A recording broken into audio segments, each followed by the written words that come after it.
U.S. Utah Governor Spencer Cox said the internet bots from China and Russia are stoking and calling for violence after the assassination of U.S. conservative activist Charlie Kirk, highlights the increasing intolerance of dissenting views among U.S. youth through China's covert communist ideology propaganda.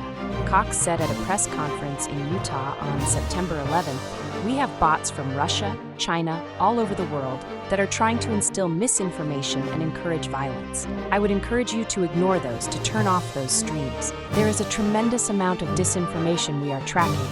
What we're seeing is our adversaries want violence." Kirk was speaking to students at the Utah Valley University on September 10th when he was killed by a single shot by a gunman on the rooftop of a building about 400 yards away.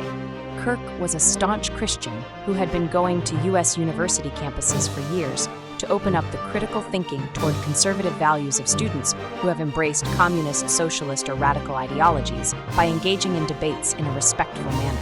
Kirk's killer, 22-year-old Tyler Robinson, who was awarded a 4-year merit scholarship from Utah State University, but left after only 1 semester, has since been arrested. Cox told the press that investigators interviewed a family member who said Robinson has become more political in recent years, referencing a conversation prior to the killing, and expressing why Robinson did not like Kirk's viewpoints. Students in U.S. universities and young people have over the years been increasingly indoctrinated with communism and socialism, where dissenting views are not tolerated. A 2025 survey by Cato Institute and YouGov revealed that 62% of Americans aged 18 to 29 say they hold a favorable view of socialism, while 34% say they favor communism.